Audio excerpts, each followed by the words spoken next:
Hi, Aries. Welcome to your quantum reading with me, Jocelyn, the Quantum Queen. So, this is, of course, for Aries, Sun, Moon, or Rising, and as always, welcome to my cross watchers. Cross watcher, you could be dealing with an Aries, and the message could be for you directly, so feel free to take it however it resonates with you and your situation. If you guys would like to book a one-on-one reading with me, you can find my information down below in the description box.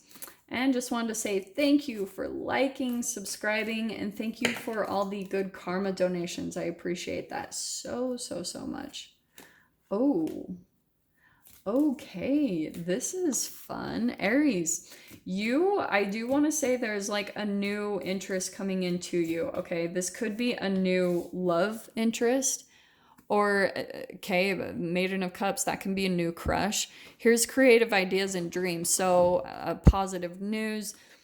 So there's two different things I'm going to pick up with this. This either could be a new romantic interest, and there's going to be a strong connection between the two of you, or you might, Aries, be starting some type of creative idea or a dream, and it is really going to, like, help you to feel strong.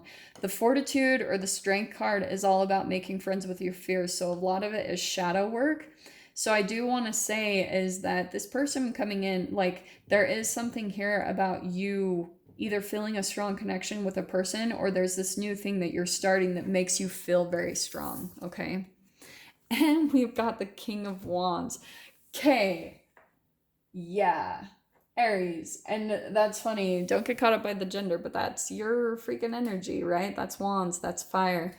So, like I said, I think I said this, you might be dealing with a water sign, a Pisces, Cancer, Scorpio.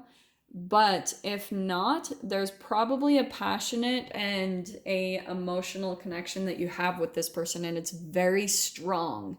Okay? I'm going to take this message in such a different direction. Are you guys ready? So, all right.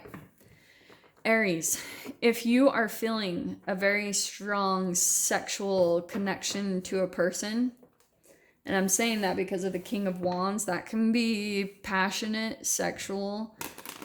I've been saying this a lot in my reads today, is how if you have this strong sexual attraction to another person, you're likely going to play out, and especially if you'll be able to see, if you become sexual with this person, Aries, you'll be able to see that it's a reflection of your own childhood, especially if you have some low vibrational emotions like shame, guilt, and fear stored within your body based around shame, around sexual shame. So say, for instance, you guys might have, you might not feel this way, Aries. Like, this is what you need to be aware of, is maybe you have no shame around your sexuality, but maybe your parents do. And if they pass it on to you, you entangle with that.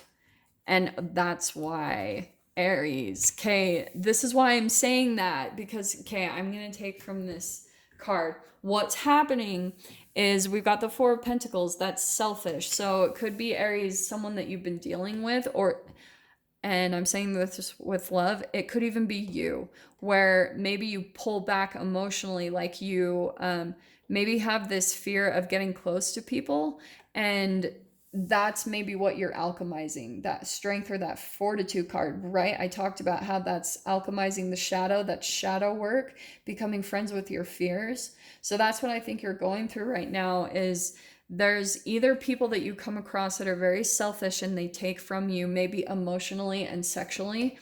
And it's, again, they're mirroring you, okay? They feel like soulmate bonds because it probably is a very, like, intense and strong chemical, like, draw that you have to them.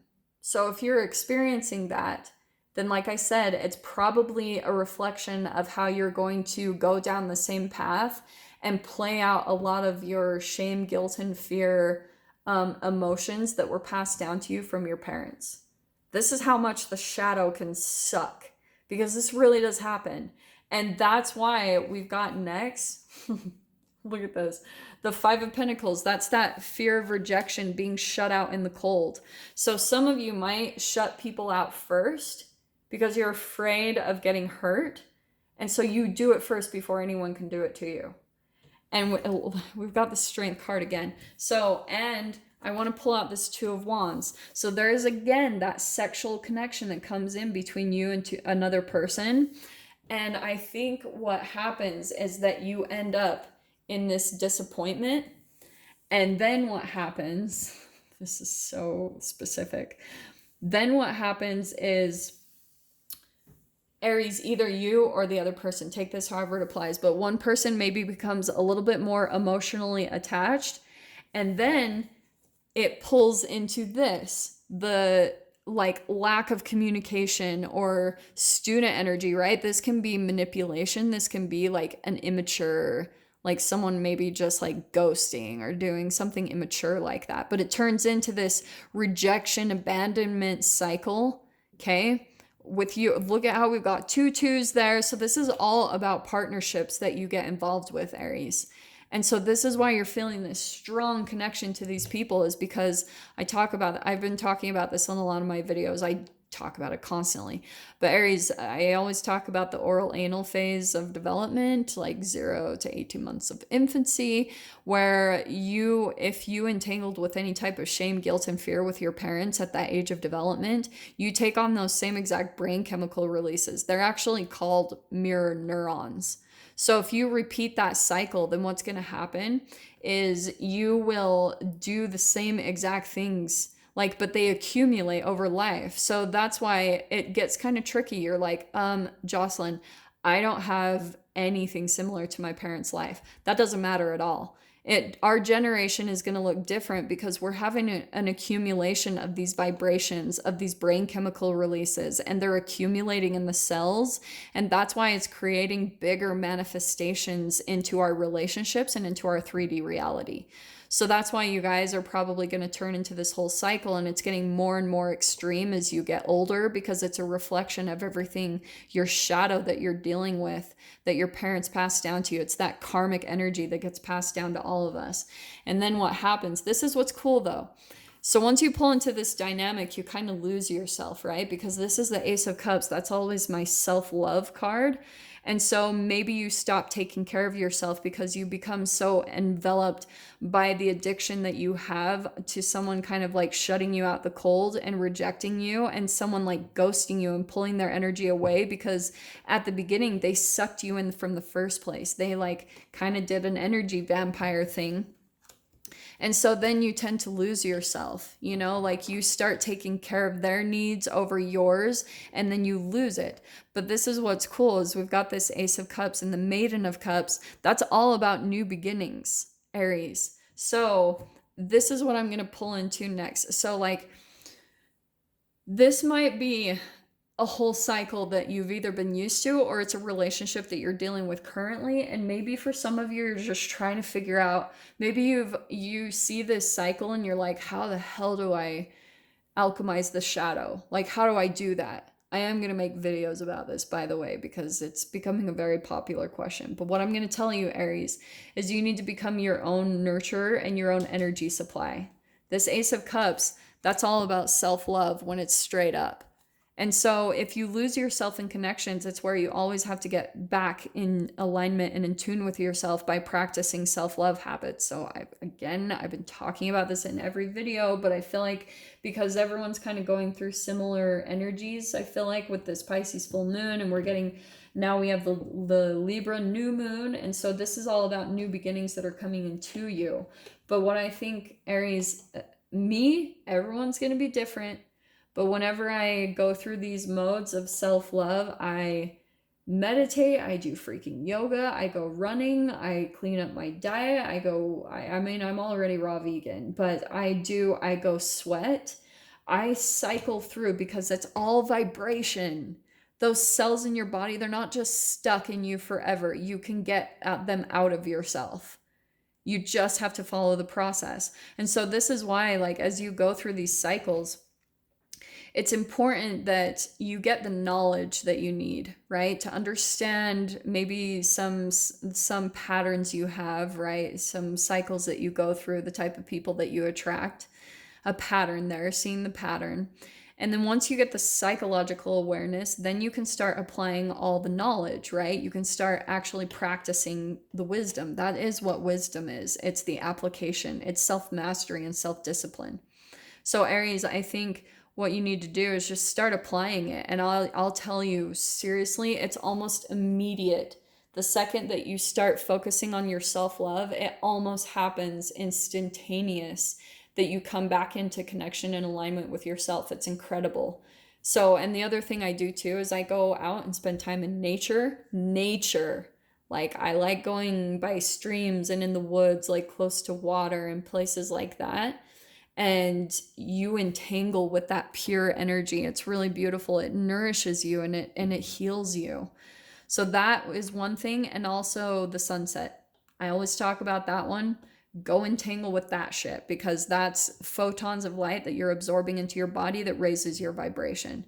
So if you start implementing at least one of those things, I mean, I try to do all every day because I understand all this stuff now, but that's your self-love. That's, people get confused, like, what does self-love mean? It is not that hard. It's just doing things that make you feel good. All right. And the ones I just listed off, those are like the go-to things that work to help you find your own unique specific things. Like, so maybe your own, right, creative ideas and dreams, a new, like, something positive coming into you, okay? Oh, isn't it interesting too? The shadow side of this card, let me read this, is distraction, emotional insecurity, and sensitivity. Just throwing that out there. So it kind of goes along perfect with this whole setup of cards. What is going on here? So, oh, and by the way, I'm going to pull the doors that are opening for you on the other side of this, whatever cycle that you guys have been dealing with, or if it's a specific person. Oh, look at that. There's your door, and we've got heart healing. Morning now has had its time. Do not pay it a single dime. Emerge from the darkness. A new day starts. Let light embrace the healing heart. What did I say about that Ace of Cups and self-love, healing? Okay, this is why I love this. Okay, interesting. Look at that one too. So I'm going to take Odyssey. And let me pull all these back in. Aries. So the Odyssey. Take in the beauty of country lands and botany. Explore the wonder like a gypsy traveler's odyssey. I love it. What did I say about being in nature? Yeah, go do that. Aries, go spend time out in nature. That's really going to bring a lot for you. So I'm going to end that there. I'm going to dive into this so much further in the extended. If you guys want to join me over there, feel free. So with that being said, Aries, oh yeah, go down below, click on the Vimeo link, and I'll see you guys on the other side. But Aries, if this is where we leave things, I'm sending you guys so much love. Wishing you all the very best, and I'll see you in your next reading. Take care.